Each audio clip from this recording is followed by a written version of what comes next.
আসসালামু আলাইকুম এভরিওয়ান, কেমন আছো তোমরা সবাই? আশা করি তোমরা সবাই খুব ভালো আছো, আর আমি আলহামদুলিল্লাহ খুব খুব খুব ভালো আছি। এই তো আমতলা থেকে যাচ্ছিলাম বেলডাঙার দিকে, আর সেই ভিডিও ক্লিপগুলি তোমাদের সাথে শেয়ার করছি। এই যে দেখালাম রাস্তার বাঁ দিকে, ওটা একটা মিশন ছিল। আমতলা থেকে বেলডাঙা আসার পথে বাঁ দিকে পড়ে তেজপাতা ক্যাফেটার নাম কম বেশি বেলডাঙাবাসী বা আমতলা থেকে বেলডাঙার আশেপাশের মানুষজন অনেকেই জানে। আর আমরা এখান থেকে যাচ্ছিলাম ডুবতলার দিকে। অ্যাকচুয়ালি এই রাস্তাটা টোটালি যাচ্ছে বেলডাঙার দিকে, মানে বেলডাঙা থেকে আমতলা রোড যেটাকে বলছে, এটাই সেই রোড। আর চারিদিকটা দেখো, পুরোই গ্রিনারি, এত সুন্দর, যার জন্য আমার আরও বেশি ইচ্ছে হলো যে আমি ভিডিওগুলি তোমাদের সাথে শেয়ার করি।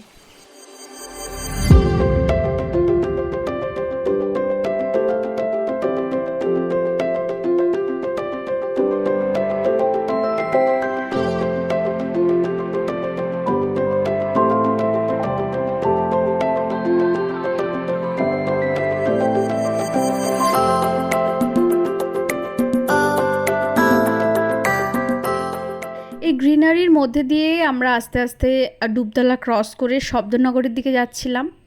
আর শব্দনগর ঢুকতে এদিকে রাস্তার বাঁ দিকে একটা গ্রামীণ হসপিটাল আছে, আর সেটাও তোমাদের সাথে শেয়ার করেছি, দেখো নেক্সট ক্লিপে। আর আমরা এখান থেকে আমি ভ্যাকসিন নিয়েছিলাম, যার জন্য জায়গাটা ভালোভাবে চিনি। আর এমনিতেও এই রাস্তা দিয়ে যাওয়া আসার পথে রাস্তার বাঁদিকেই দেখা যায়। যাই হোক, চলো সামনের দিকে। তারপরে আস্তে আস্তে সামনের দিকে এগোচ্ছিলাম। আর এখানে এই যে রাস্তাটা আমার খুব পছন্দের, কারণ এখানে এই কৃষ্ণচূড়া রাধাচূড়া এই গাছগুলো থাকে, আর এত সুন্দর লাগে না। আর বিকেল টাইমটা তো, যার জন্য আরও বেশি সুন্দর লাগছে। এমনিতে কথাতেই আছে বিকেলের রোদ খুব মিষ্টি হয়, আর এই মিষ্টি রোদে সবাইকে নাকি দেখতে খুব সুন্দর লাগে। আর এই প্রাকৃতিক দৃশ্যটা তো আরও অপূর্ব লাগছিল এই বিকেলের মিষ্টি রোদটাতে।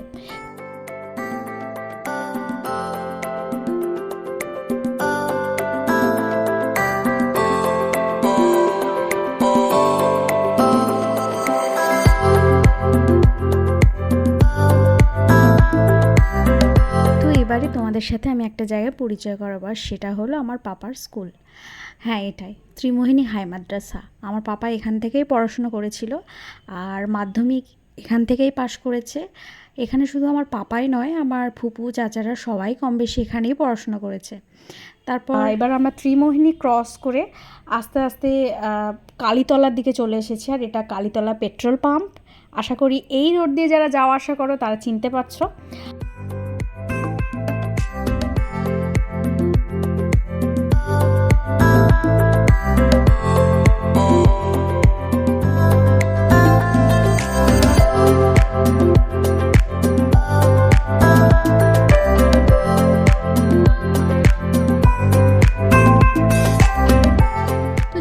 বকবক করছি না, এবার আস্তে আস্তে বেগুনবাড়ির দিকে চলে এসেছি। আর আমার ভিডিওগুলি যদি তোমাদের ভালো লেগে থাকে তো প্লিজ আমার চ্যানেলটিকে like, comment, share and subscribe করে দিও। আবারও নতুন কোনো ব্লগে নতুনভাবে তোমাদের সঙ্গে দেখা হবে। ততক্ষণের জন্য সবাই ভালো থেকো, সুস্থ থেকো, টাটা।